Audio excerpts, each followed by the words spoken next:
No, okay. Good morning, how are you? Thank you very much for being here. My name is Michaela Cancela. I introduce myself. I am a teaching fellow at the Google News Lab. I have a background in journalism. I have been at Agence France Presse for 20 years, and I'm going back to France Presse in a couple of months. And during this time, I've learned a number of things. One of them is Google Earth Studio, which is a fantastic tool. But before we start, I just want to run this video about why Google News Initiative is organizing this kind of workshops and presentations. Yeah?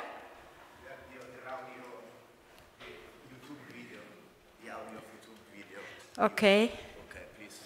We close it. Yes. Here we go. Sorry for that. Access to reliable quality information should be a right of anybody, wherever they live. Today, the journalism industry faces many challenges. Readership has become more fragmented, and in many ways the experience of journalism has become more fragmented.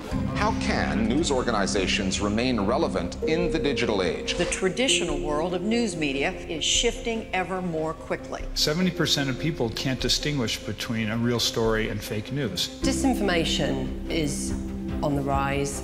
Trust in media is falling. Journalists are having to do more with less.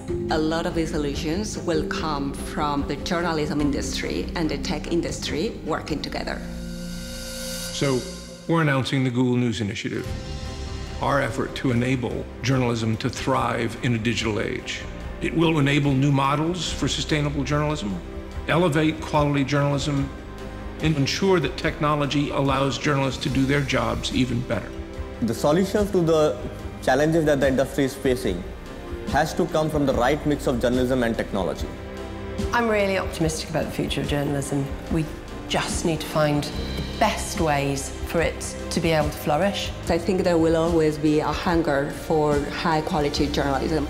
I think it's never been more important for us to work together. And it's only through collaboration that we can do journalism in new and powerful ways. Because when journalism succeeds, we all do better.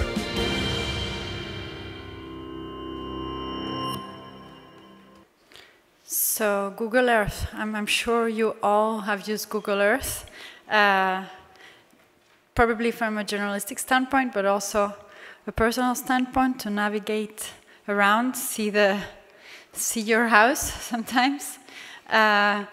Just want to talk a little bit about history.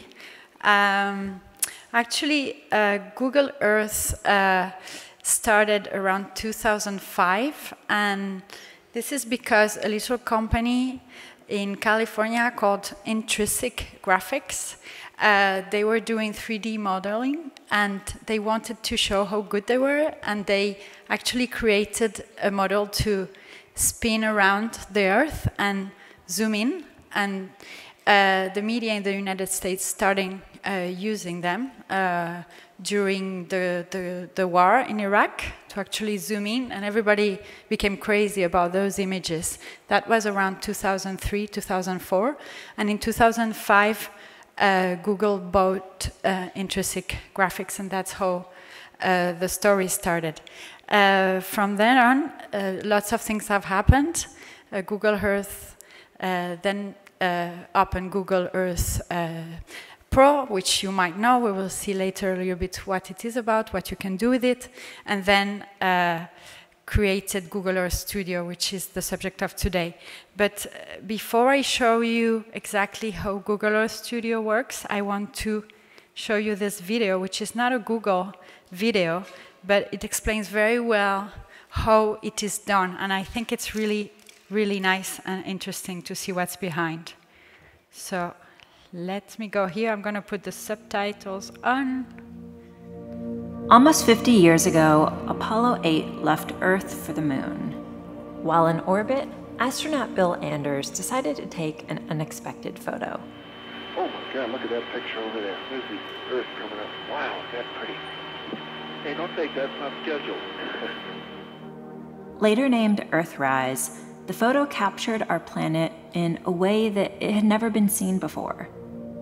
And while the 240,000-mile trip to get to that vantage point was, I'm sure, amazing, I mean, if you ever get that offer, take it.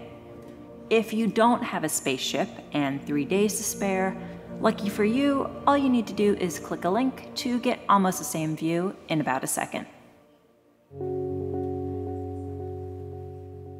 This is the Earth, all 196.9 million square miles of it. Google Maps is for finding your way. Google Earth is about getting lost. Google Earth is the biggest repository of geoimagery, the most photorealistic digital version of our planet. We're trying to create a mirror world so people can go anywhere. From mountains to cities to the bottom of the ocean. Google Earth has been around for about the last 10 years, and just like our Earth, it's been evolving over this time. The imagery has been getting better and better. I was really curious to know, how is Google Earth created? How many images actually make it up, and where do they come from? Last year, together with Lo, I met up with Gopal and Kevin to find out. So how do we build Google Earth? The way it starts is we look at places that we want to collect in imagery, and then we collect it through a variety of different ways. One is satellites, and satellites give you the global views, and that's all 2D imagery that's wrapped around the globe. When you get closer to the ground, we have 3D data that we collect from planes. Yes, you heard right, planes. I'd always assumed that every overhead photo of the Earth I'd ever seen was taken by a satellite. But I learned creating 3D imagery requires special conditions. So Google flies planes, or as I now like to think of them, street view cars with wings. What are some of the challenges that you guys had? The biggest challenge in doing something like this is weather. Our preference is always to have clear skies. It took us a really long time to get London because we had to fly over London a lot before we got a fully cloud-free image of London. Come on in. Thanks. Kevin told us that a typical flight to take photos is around 5 hours, except the planes aren't going across the country, they're making little zigzags over the same area. So it's north and turn south. It's sort of like mowing the lawn. This pattern helps the photos overlap, and multiple cameras help capture a place from different angles. In planes we have 5 different cameras, one looking down and forward, back, left and right. In my mind, I'm picturing photograph, photograph, photograph, photograph. Yep. And then something puts them all together. Something called an algorithm. Photogrammetry, yeah. Which is just a fancy word for taking all of this imagery that we collect from the plane and constructing a 3D model. The first step to... So this is, I'm gonna go back to the presentation. Yeah, let's put it in the big screen. This is all, it happens, okay? And first, you have this kind of photogrammetry. You already have it on Google Earth Pro. How many of you already use Google Earth Pro? Quite a lot. So I'm going to show you just a little bit of Google Earth Pro, and then we go to Google Earth Studio so you can really understand what has changed and what new features you will find on Google Earth Studio. So Google Earth Studio is actually an application that you have to download, and it's very interesting because you can actually download everything you do on Google Earth Studio, and you can create many things. You can create paths, you can actually already do flyovers with Google Earth Studio. So if you use Google My Maps, do some of you use Google My Maps? So actually navigating around Google Earth Studio is quite similar because you have here different tools. Like this would be a marker, okay, like in Google My Maps. Here you can create areas, polygons over the map, and you can create paths, and you can create actually flyovers. So it's very easy to navigate around Google Earth Pro, because if some of you have sometimes played with like flight simulators, it's the same thing. So let's say we want to go to Perugia here. You can actually record this. You go to the camera here, you do search, you see that here you have this, and if you click on rec, it's going to record this. So we go to search, and it's going to zoom in like this.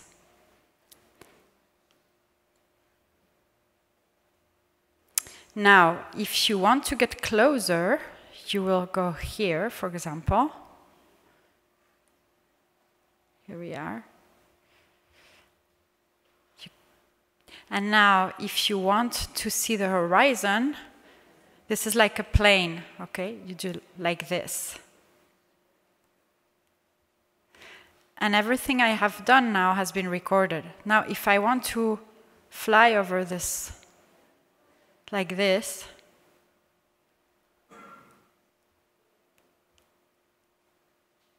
I can do it this way. I can actually turn around doing this.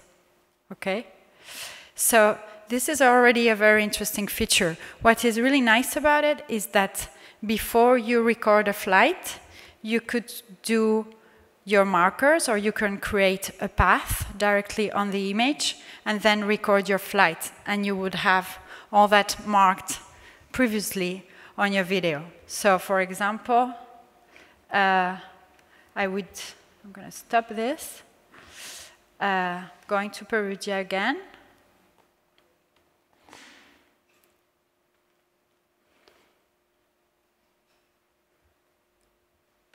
Let's go closer.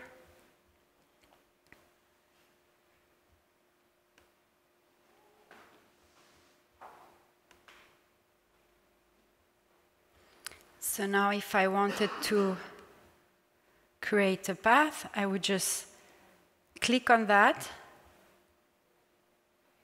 and the tool is on. So let's say I want to show a path around the city like this.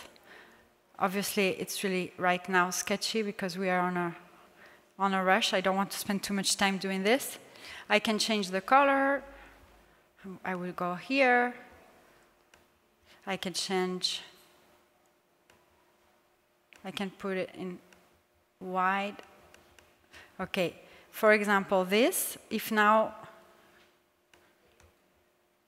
okay. So it's really, you cannot see it very well, but it gives you an idea. Now I can record on top of this, and it will keep whatever you have done on the recording, okay? So now if I get closer, I still have my path there. Obviously, I choose a color which is not really visible. I should have chosen red or something else, but just so that you know. So once you do this, you can record it and download it on your computer, which is already very nice, but it takes a lot of space. And what the difference is with Google Earth Studio is that Google Earth Studio is not an application that you download. It's web-based, so all that place at the beginning of your work is not going to be taken. And also, what is really fantastic is that it does all the animation work in a very easy way for you. So now let's go to Google Earth Studio again, and I'm going to show you a little demo of what you can do.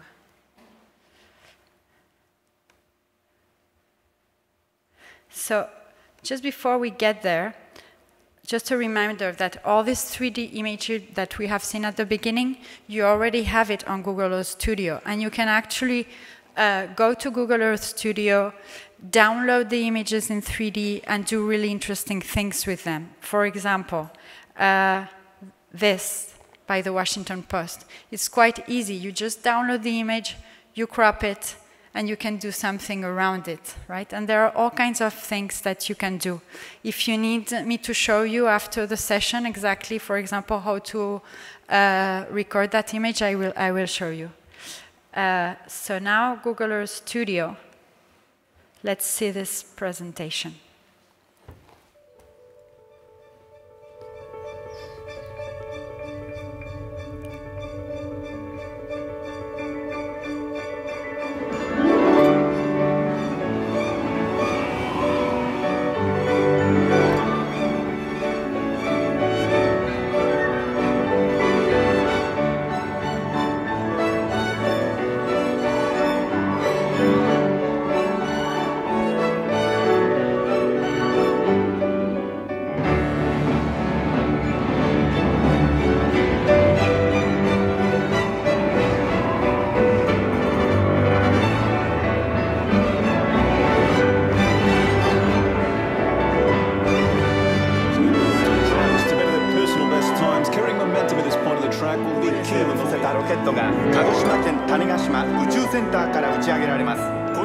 U.S. women's national team will be celebrating their record-setting third Women's World Cup trophy in the 5 boroughs, with the ticker tape parade later today in Norman Hall.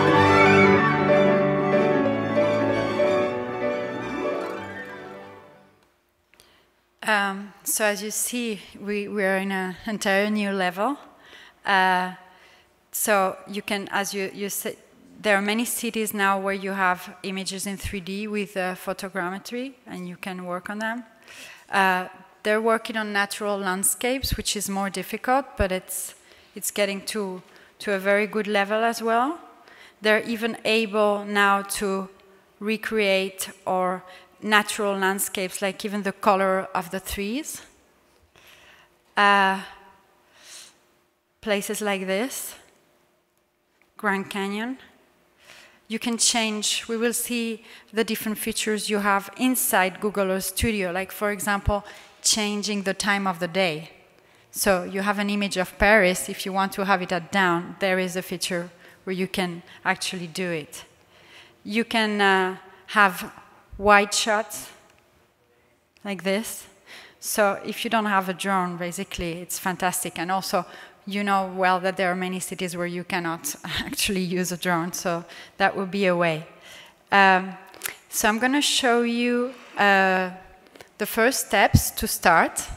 I am not a specialist. Like I have, for example, I've never used After Effects, which is actually Google Earth Studio was created in cooperation with major partners in the news industry, and it's inspired a little bit by After Effects. I don't know how to use After Effects, but I have been able to use Google Earth Studio. So I'm going to go back to Google Earth Studio again. So there are two ways to start. One is the one called Quick Start. So that's if you really don't, like me, you don't know a lot about After Effects and similar software. You will select here, instead of blank project, you will go to Quick Start. And here you have templates, in a way, or models that you can use. So if you want to zoom in, you would choose this one. This will take you point to point. This would orbit around the place. Here you could go fly and orbit. So we are going to do orbit. So I select orbit. I play start. And so you can search for a place or you can choose a place. So now I'm going to do Hotel Brufani.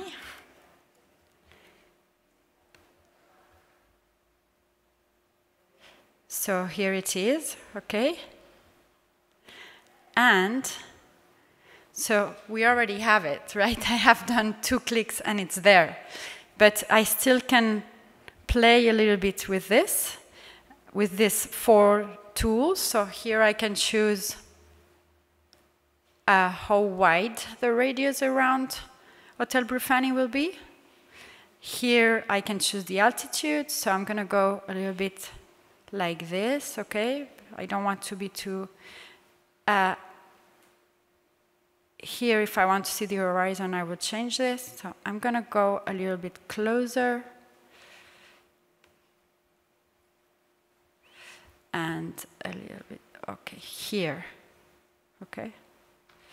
So once I'm happy with my image, I just go, I do this. I can choose the length of the animation, like do like for 40 seconds instead of 50. Here. And so this is the basic one. Now, we will see later that you can play with all these attributes. But if I just want this, which is good enough for me, I will go to Render.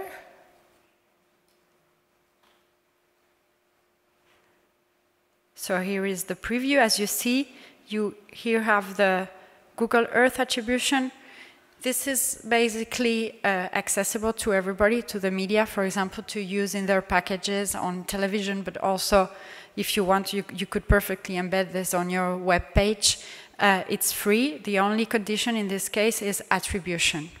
You know, it's free as long as it's non-commercial use, or if it's a package that you're not gonna separately resell, okay? Or if you want to show it on your web page. So here you can, we're gonna leave it this way, but you could have, you could personalize it a little bit, like, for example, the resolution, the frames. So I'll leave it this way, and then I would hit Start, and it's going to render it. I'm not going to do it now because, of course, it's going to take a little bit of time. Probably around 10 to 15 minutes, okay? And once it's rendered, what it's going to do is it's going to put it on a zip file on your computer, and from there, you just need a software to take it into a video mode. So there are free softwares with which you can do it. I have like time-lapse, for example, and that's for Mac, but on my presentation, I will leave you the link of the presentation. I have listed another one if you're working on PC, okay? So as you see, it's really easy. This is the one I did about Perugia before I come. I posted it on video.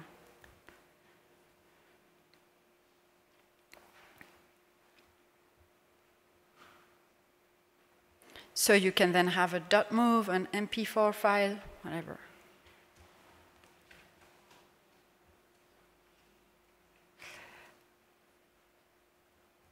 And now I'm going to show you the other way around, which is not the quick start mode, but a little bit more sophisticated mode.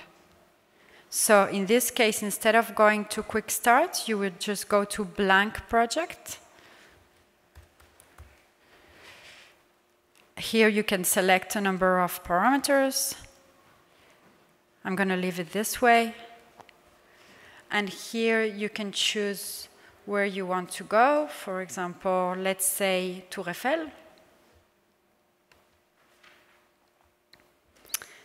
So here it is. So with the commands, you can actually, with the Alt command, you can decide you can move, you can tilt it actually, like this. And with your mouse, you can zoom in and zoom out. So once you are happy with, your start, for example, if I wanted now to go from Tour Eiffel to Montmartre, I go here, keyframe all attributes, I click, and then I'm going to choose the second, I'm going to go here. This is the second step. And then I will choose the second place where I want to go, so I can look for it directly. Montmartre. So now I'm going to zoom in to actually get the picture the way I like it. So you zoom in with your mouse. you go to, okay. For example, if this is what I want, oops, sorry, okay. Okay, if this is the second frame I want, I would go here again and keyframe. And now I can preview what I have done. So we are at the Tour Eiffel.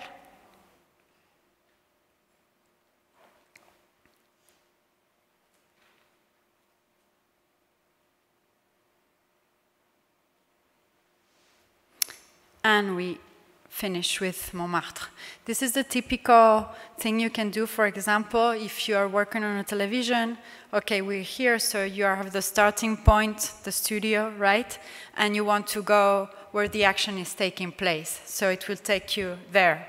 And then you can play with the attributes. That's where, you know, having a little bit of skills with After Effects will help you, but it's not, you know, you can learn. I have learned, so you can get to it easily. So here you can play with the longitude, the latitude, the camera rotation. Basically, it's like having your camera here and deciding where you take it. And you have very cool attributes that you can add. For example, if you go to Add Attributes, you will have the list.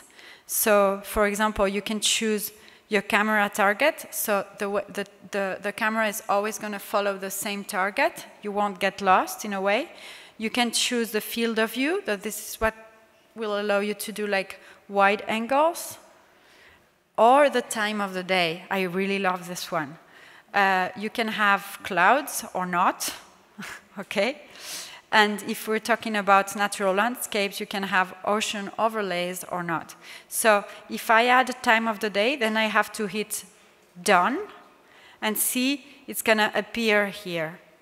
And it's absolutely amazing because you can even choose a date in the past. And for example, if there has been an eclipse at a very moment, you will have it. So it's not made up, it corresponds to a reality. So now if I want to have this image at dawn, I can change it here, okay? So this will be, you see time, I can go to, I don't know, 5 p.m. and I will, for example, if I want, see, we have, the light has changed already. And you can also have a change over the time. So for example, you would start at dawn and you can finish at night.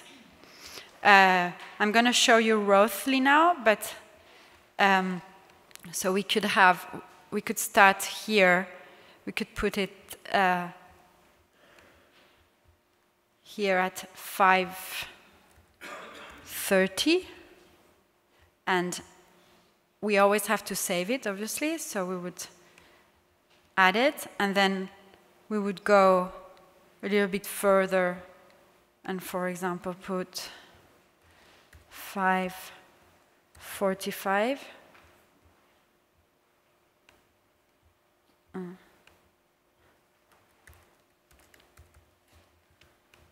And add it. So let's see what happens now. Okay, I'm going to put it back here.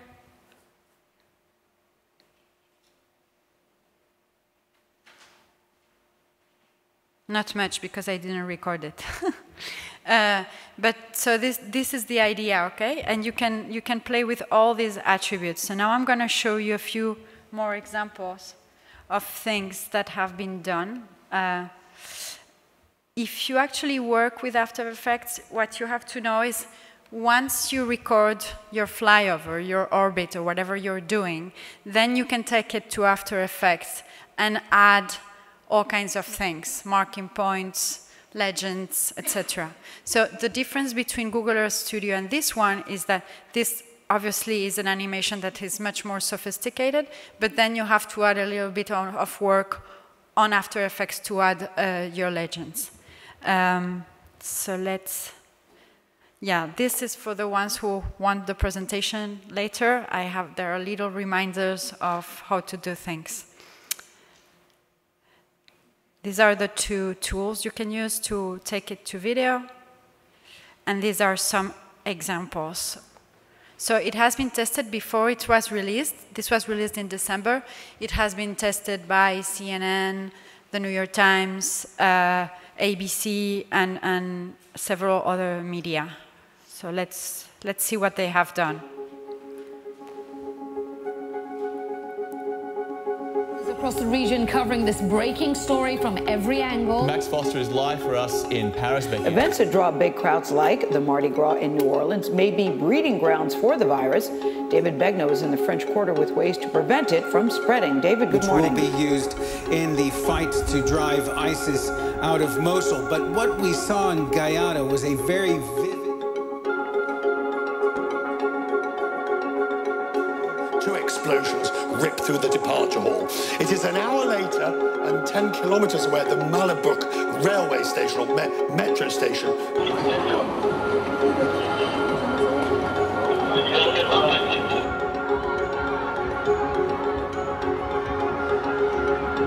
East, which was, from the jihadist perspective, a very successful mass casualty attack on a French national holiday. Visibilidade acima dos 40 metros. Em meio ao tempo ruim, o piloto fez a curva. The foreign minister is here in Moscow for a major summit planned tomorrow with the Russian foreign minister and also with the Iranian foreign minister to talk about the conflict. The officer returned fire, hitting the gunman. The police commissioner calls the surprise attack one of the scariest things he's ever seen.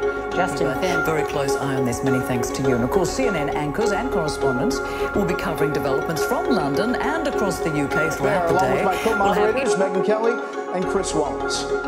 Tonight, we are coming to you live from the Iowa Event Center in downtown Des Moines, in the shadow of the Iowa State Capitol.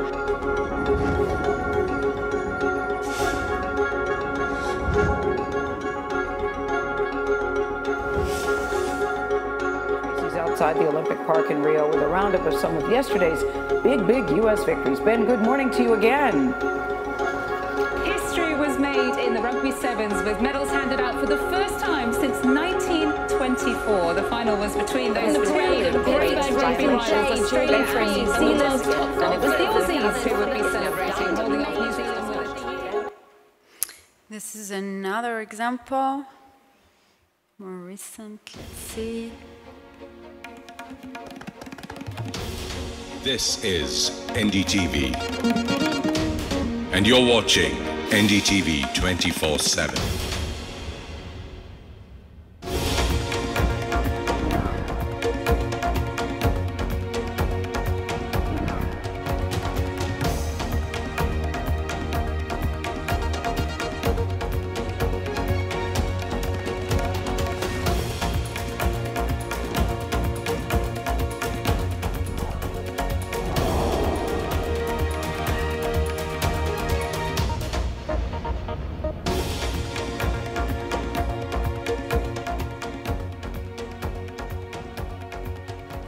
Hello and welcome.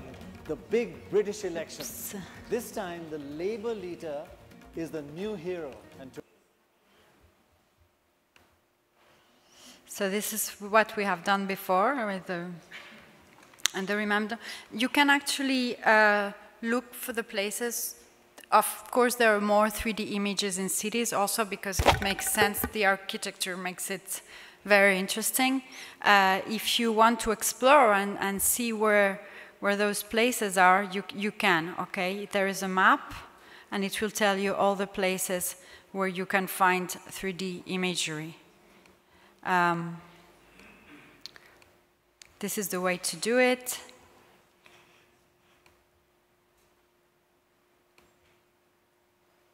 And then, if you want to export it, once you're done, you can also directly export it into After Effects and tools like this. So in this case, you would go to Export, and you would choose one of this, okay? You can also export tracking data directly. So more examples. This one was in Spain. I don't know if you remember the story about this little boy that fell in a well. So this was done just, I think, in January.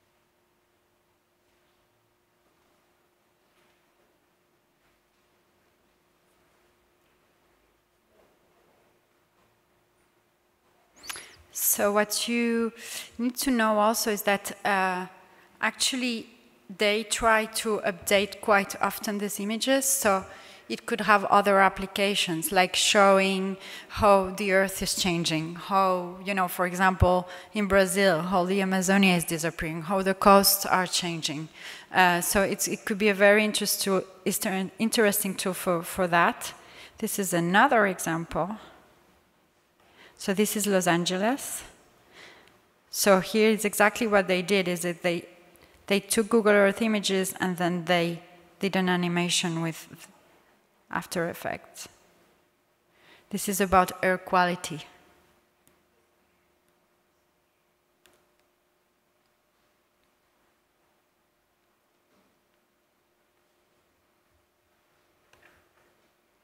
And this one I really love.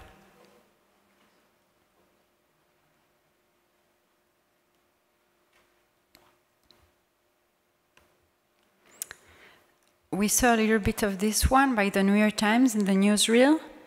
So very simple. And on top of it, you create a story. This is about the terror attack in Nice with the trail. Actually, I should put it in a big format.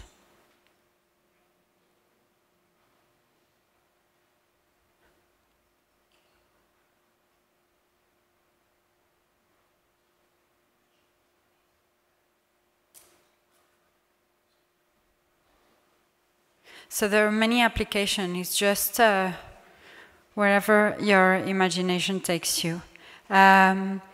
You can see all the documentation on the page. There are tutorials as well. Actually, this is the way I learned how to use it. So it's quite accessible. Just make sure you check, you know, all the documents about attributions. And you can be whitelisted if you are a media to access it, okay? And that's it. Whatever questions you might have, I'm here for you. Yes?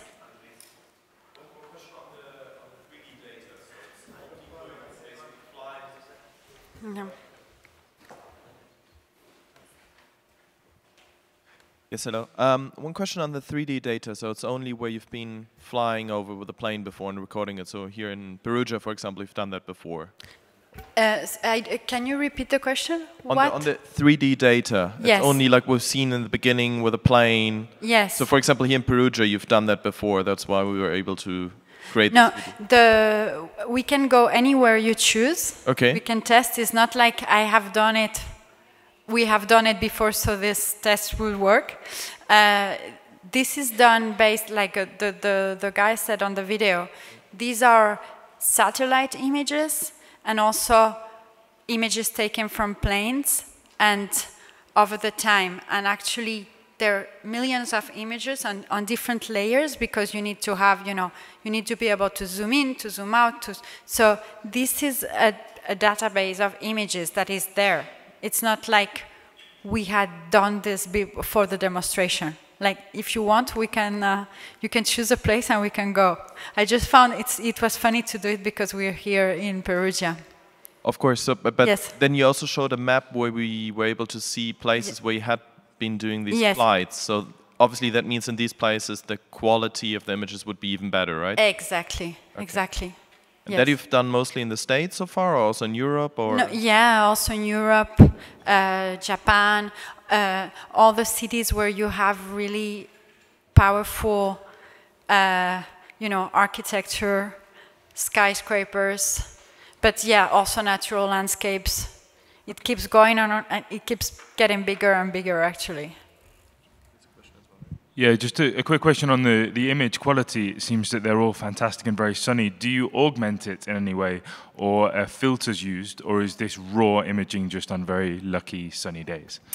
Exactly, this is a great question. If you see that video entirely, because I just played 3 minutes, but one of the guys explains that it's pretty Earth. You would see Earth in the spring, basically. So they do choose images where, you know, the weather is nice, where you can really see. obviously, because if you have clouds, you don't see it. And they also, another thing they do is they take out the cars. If you see the images, you will see the images of the cities, but you won't see the cars.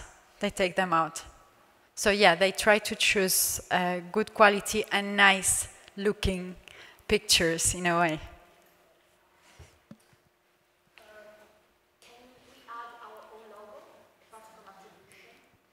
Yeah, I think so. As long as you leave the initial attribution, yes. And you said we can go back in time? How far back? That's a good question. Okay, for 3D imagery, probably not a lot back. Actually, because it started recently, okay? Actually, for example, when you use Google Earth Studio, you can do also like timelines to show how a place has changed. And I have noticed that after a while, the 3D effect doesn't work anymore, so I have to take it out. So if you take an image from, let's say, 1998 or 1996, before Google even existed, you obviously won't have the 3D. Yes?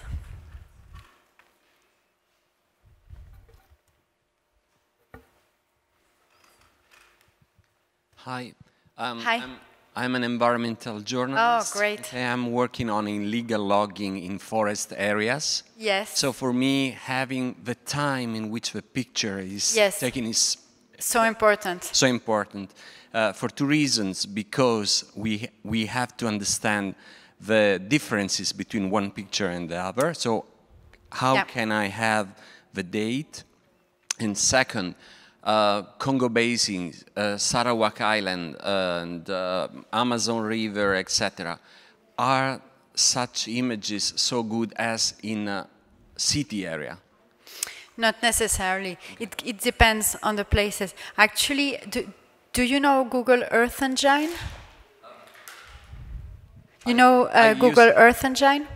Only Google Earth, so we take. So I will show you after the session. They're actually focusing exactly on the same kind of work as you do to show deforestation and things like that. And there also there is another tool about a specific tool from Google Earth for deforestation. I will show you after the session if you want. That's it's fantastic. really nice. Yes. Thank you very much.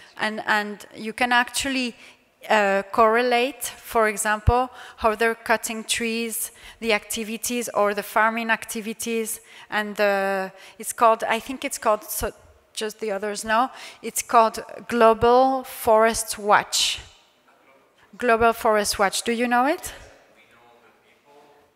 Yeah. And with the Google Earth Engine, it's even, you have a very nice visualizations as well, yeah.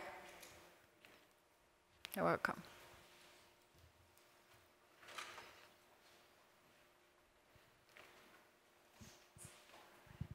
Hi, I'm a Dutch journalism student, and I'm wondering if Google is working on full coverage of the whole world. Sorry. I think it's the aim, obviously. Yes, yes. I mean, it's taking some time, as you've seen the plane going zigzagging. But yeah, it's there. That's the idea. Probably. Although you will see that 3D images for small villages are less spectacular. But yes, yes, they are working on that. Okay, so I'm just gonna tell you what the link is if you want the presentation. It's my PDF, but you have very good tutorials on the site as well. Okay. And to answer your question also about the time, you've seen the time feature. So you have the time feature in both tools. So in Google Earth Studio, you just need to add the attribute, put time, and change the date. I changed just the hour, but you can change the date. That's why I said if there was an eclipse, at some point you will see it on the image. So you can do that. You can go to the Amazon forest and try and see how it was 10 years ago and do an animation with it. Yeah. Okay, thank you very much. Oh, one more question. Hi, I had a question about reporters working in conflict areas, because often the images, like you saw an image from Mosul, but the image from Mosul is from, I think, 2012, so it's very outdated. Yeah, obviously. So how does it work? How are you going to improve that for those who want to report on conflict areas, but the imagery is years and years old, so it's very difficult to use it? I agree. I don't have actually don't have an answer, like an official answer for that, because they didn't tell me about it, but it's just, it makes sense. You know, if you cannot go with the plane for security reasons, you cannot take actual 3D imagery. The only thing you can do is with satellite imagery. For example, if there is a big breaking news, you would have updated satellite imagery, because Google is going to either do it with its own satellites or buy it. For example, a tsunami, but it can be a conflict. I have seen, for example, a nice example with the BBC showing how a refugee camp, you know, was built from scratch. Like at the beginning, it was totally empty. I think it was also somewhere in the Middle East. And taking it from nothing to this place being constructed and becoming an entire city. So if it's major breaking news, at least Google will try to get the satellite images. And you can actually be updated about that.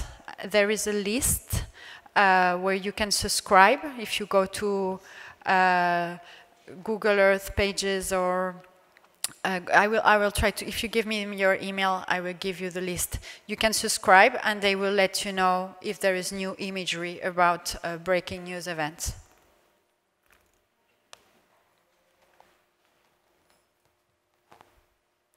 Anything else?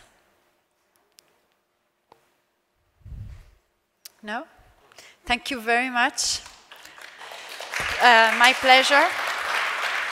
You can also learn about this kind of tools on the training site of the Google News Initiative.